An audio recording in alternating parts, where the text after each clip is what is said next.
केंद्र सरकार की ओर से बैंक ग्राहकों को बड़ी राहत दी गई है। केंद्रीय कैबिनेट ने बैंक डूबने की स्थिति में खाताधारकों को 90 दिन के अंदर 5 लाख रुपए तक की अपनी राशि हासिल करने की सुरक्षा देने को लेकर यहाँ पर DICCG कानून में संशोधन करने को यहाँ पर मंजूरी दी गई है। वही ये फैसला प्रधानमंत्री नरेंद्र मोदी की अध्यक्षता में हुई केंद्रीय कैबिनेट की बैठक में लिया गया। वही सरकार के इस फैसले से उन ग्राहकों को राहत मिलेगी जिनकी रकम किसी न किसी वजह से बंद हो चुकी है या फिर लाइसेंस रद्द हो जाने के बाद बैंक में यहाँ पर फंसी हुई है। वही केंद्रीय मंत्रिमंडल ने बुधवार को हुई बैठक में यहाँ पर deposit insurance and credit guarantee corporation act में बदलाव को मंजूरी दे दी है। इस बिल को संसद के मानसून सत्र में रखा जाएगा। वित्त मंत्री निर्मला सीतारमण ने बुधवार को जानकारी दी। उन्होंने बताया कि DICCG कानून में संशोधन के साथ जमा बीमा का दायरा भी यहाँ पर बढ़ जाएगा। इसके अंतर्गत 98.3% बैंक खाताधारक पूरी तरह से यहाँ पर सुरक्षित हो जाएंगे। वही बैठक के बाद वित्त मंत्री निर्मला सीतारमण ने बताया कि अब किसी भी बैंक के दिवालिया होने या फिर उसके लाइसेंस रद्द होने या फिर उस पर रिजर्व बैंक द्वारा कोई प्रतिबंध लगाने पर 90 दिनों के अंदर खाताधारकों को उसकी 5 लाख रुपए तक की जमा मिलने का पूरा प्रोसेस यहाँ पर पूरी हो जाएगी। मतलब इसका प्रोसेस है वो पूरा हो जाएगा। वही वित्त मंत्री ने बताया कि संकटग्रस्त बैंकों के मामले में पहले 45 दिनों में उन सभी खाताधारकों को जानकारी यहाँ पर जुटाई जाएगी। बात करते हैं अगली खबर की, तो आपका बेसिक वेतन 15,000 से बढ़कर हो सकता है 21,000 रुपए। 1 अक्टूबर से मोदी सरकार बदलेगी सैलरी के नियम। 1 अक्टूबर 2021 से प्राइवेट और यहाँ पर सरकारी सेक्टर के कर्मचारियों को फायदा हो सकता है। मीडिया रिपोर्ट की माने तो मोदी सरकार 1 जुलाई से लेबर कोड के नियमों को लागू करना चाहती थी, लेकिन राज्य सरकारें तैयार नहीं। राज्य सरकारें यहाँ पर तैयार नहीं होने के कारण 1 अक्टूबर से लागू करने का यहाँ पर टारगेट रखा गया है। वही 1 अक्टूबर से लेबर कोड के नियमों को यहाँ पर माना जाता है। कर्मचारियों की बेसिक सैलरी 15,000 रुपए से बढ़कर 21,000 रुपए हो सकती है। दरअसल लेबर कोड के नियमों को लेकर लेबर यूनियन मांग यहाँ पर कर रही थी कि कर्मचारियों की न्यूनतम बेसिक सैलरी को बढ़ाकर 15,000 रुपए से 21,000 रुपए किया जाना चाहिए। अगर ऐसा होता है तो जो वेतन है वो यहाँ पर आपका बढ़ जाएगा। वह नए ड्राफ्ट रूल के अनुसार मूल वेतन के 50% या फिर इसका अधिक यहाँ पर ये होना चाहिए। इससे ज़्यादातर कर्मचारियों की वेतन का यहाँ पर स्ट्रक्चर में बदलाव आएगा। वही बेसिक सैलरी के बढ़ने से PF और ग्रेजुटी के कटने वाले पैसे भी बढ़ जाएंगे, क्योंकि इनमें जाने वाला पैसा बेसिक सैलरी के अनुपात में होगा, यानी 50% ही होगा। वही अगर ऐसा होता है तो आपके घर आने वाली सैलरी घट जाएगी और रिटायरमेंट पर मिलने वाले PF और ग्रेजुटी के पैसे बढ़ जाएंगे। वह लेबर यूनियन की मांग थी कि न्यूनतम बेसिक सैलरी को बढ़ाकर 21,000 रुपये किया जाए, ताकि PF और ग्रेजुटी में पैसे कटने के बाद यहाँ पर टेक होम सैलरी में कोई कमी यहाँ पर ना आए। वही ग्रेजुटी और PF में योगदान बढ़ने से यहाँ पर रिटायरमेंट के बाद मिलने वाली राशि में इजाफा होगा। वही PF और ग्रेजुटी बढ़ने से कंपनियों की लागत में वृद्धि होगी, क्योंकि उन्हें भी कर्मचारियों के लिए PF में ज़्यादा योगदान यहाँ पर देना पड़ेगा। इन चीज़ों से कंपनियों की बैलेंस शीट में भी यहाँ पर प्रभावित ये होंगे। वही सरकार का नया लेबर कोड नियमों को 1 अक्टूबर से लागू करना चाहती है, लेकिन राज्य सरकारें तैयार नहीं होने के कारण कंपनियों के HR पॉलिसी बदलने के लिए ज़्यादा समय देने के कारण यहाँ पर इसे डाल दिया गया था। लेबर मिनिस्ट्री के मुताबिक सरकार लेबर कोड के नियमों को 1 जुलाई 2021 से नोटिफाई करना चाहते थे, लेकिन राज्यों ने इन नियमों को लागू करने के लिए और भी समय मांगा था, जिसके बाद से 1 अक्टूबर 2021 यहाँ पर कर दिया गया है समय को। बात करते हैं अगली खबर की, तो इंस्टाग्राम ने किया है बड़ा ऐलान। 16 वर्ष से कम उम्र के यूजर्स के लिए लाया है ये बड़ी योजना।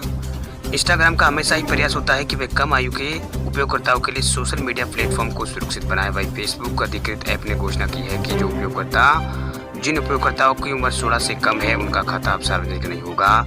इन उपयोगकर्ताओं का खाता डिफॉल्ट तरीके से निजी हो जाएगा। वही इंस्टाग्राम ने उपयोगकर्ताओं को नोटिफिकेशन भेजकर उनसे सार्वजनिक खाते से निजी खाते में शिफ्ट होने के लिए इंस्टाग्राम भी यहाँ पर कहेगा। साथ ही इंस्टा के टर्म्स और कंडीशन की यदि बात करें तो फेसबुक और इंस्टा पर लॉगिन करने के लिए उपयोगकर्ताओं की आयु 13 वर्ष से अधिक होनी चाहिए। इंस्टा ने ब्लॉग पोस्ट में बताया है कि वह नहीं चाहता है कि युवा यहाँ पर अडल्ट के साथ चर्चा करे जिन्हें वे नहीं जानते हैं, और इस पर अंकुश लगाने के लिए खाते यहाँ पर ढंग है। वही युवाओं के खाते वो प्राइवेट यहाँ पर बनाए जाए। वही फीचर का ऐलान करते हुए इंस्टाग्राम ने लिखा है कि सबसे हर कोई जो 13 वर्ष से कम आयु का है वो इंस्टाग्राम में सम्मिलित होने से उनका खाता खुद ब खुद यहाँ पर प्राइवेट पर सेट हो जाएगा। ये वहाँ पर इंस्टाग्राम की ओर से कहा गया है। बात करते हैं अगली खबर की, तो गुजरात में कोरोना के मामले कम होने के बाद सरकार ने कुछ यहाँ पर बड़े फैसले लिए हैं। अब शादी समारोह में यहाँ पर शामिल हो सकेंगे 400 लोग। गुजरात में लगातार कोरोना वायरस के मामले कम हो रहे हैं। अच्छी खबर यह है कि पिछले 10 दिनों में एक भी मरीज की मौत नहीं हुई है। इसे देखते हुए सरकार ने कुछ राहत यहाँ पर दी है। गुजरात के मुख्यमंत्री विजय रूपाणी ने बुधवार को कोर कमेटी की बैठक यहाँ पर की यानी मीटिंग यहाँ पर इस दौरान 8 महत्वपूर्ण शहरों में कोरोना कर्फ्यू को 1 घंटे कम कर दिया। अब पहले कर्फ्यू यहाँ पर रात 11 बजे से 6 बजे तक, अब यहाँ पर रात 10 बजे से 6 बजे तक यहाँ पर कर दिया गया है। वही होटल और रेस्टोरेंट 10 बजे तक खुले रह सकेंगे। वही 31 जुलाई से किसी भी यहाँ पर खुली जगह पर आयोजित होने वाले कार्यक्रम में 400 से ज़्यादा लोग इकट्ठे यहाँ पर नहीं हो सकते हैं। वहीं 400 लोगों की इकट्ठा होने की यहाँ पर अनुमति दी गई है। वही किसी भी बंद जगह हॉल में 50% बैठने की क्षमता के साथ कार्यक्रम आयोजित हो सकता है। वही गणेश उत्सव को देखते हुए सरकार ने फैसला किया है कि सिर्फ 4 फीट की ही मूर्ति की स्थापना यहाँ पर की जा सकती है। वही गुजरात में कोरोना के मामले लगातार कम हो रहे हैं। ऐसे में लग रहा है कि गुजरात कोरोना की दूसरी लहर पर काबू पाने में कामयाब हो गया है। वही पिछले 10 दिनों में कोरोना से एक भी मौत का मामला गुजरात में सामने नहीं है। इसी को देखते हुए गुजरात सरकार ने कक्षा 9 से लगाकर 12वीं के छात्रों के लिए स्कूलों को खोल दिया है। वही शिक्षा मंत्री भूपेंद्र सिंह ने कहा है कि अब कुछ गाइडलाइंस के साथ सरकार छोटे बच्चों की क्लासों को भी खोलने का विचार कर रही है। बात करते हैं अगली खबर की, तो पेंशन धारकों के लिए अच्छी खबर। अब एनपीएस से एक बार में ही निकाल सकते हैं पूरी रकम, लेकिन करनी होगी पूरी ये शर्त। पेंशन धारकों के लिए एक अच्छी खबर निकल कर आ रही है। दरअसल pension fund regulator development of authority ने नेशनल पेमेंट यहाँ पर जो पेंशन सिस्टम है उसके सब्सक्राइबरों को एक प्रस्ताव को यहाँ पर मंजूरी दी है, जिसमें उन्होंने अपने फंड को पूरी रकम को निकालने की मांग यहाँ पर की थी। वही पीडीआरडीए ने यहाँ पर 5 लाख रुपए ऐसे कम पेंशन फंड वाले सभी सब्सक्राइबरों को अपनी पूरी रकम यहाँ पर निकालने की बात यहाँ पर की है, यानी सभी निकाल सकते हैं। वही इस पूरी रकम को निकालने के लिए उन्हें यहाँ पर एन्युटी खरीदने की जरूरत नहीं होगी। वही पेंशन फंड रेगुलेटर पीएफआरडीए के मुताबिक जिन सब्सक्राइबरों के यहाँ पर परमानेंट रिटायरमेंट अकाउंट में 5 लाख रुपए ऐसे कम की रकम है, वो जिस अमाउंट की लिमिट को अथॉरिटी द्वारा सेट किया गया है, वह सब्सक्राइबर के पास उस पूरी रकम को निकालने का विकल्प होगा। इसके लिए उन्हें यहाँ पर एन्युटी नहीं खरीदनी होगी। यहाँ पर एन्युटी खरीदने का मतलब इंश्योरेंस कंपनियों से पेंशन प्लान खरीदने का है। वही अब तक नियमों के तहत अगर किसी एनपीएस सब्सक्राइबर के फंड रिटायरमेंट तक 60 साल की उम्र तक 2 लाख रुपए से ऐसे ज़्यादा है तो उनके लिए इंश्योरेंस कंपनियों से एन्युटी खरीदना यहाँ पर अनिवार्य था।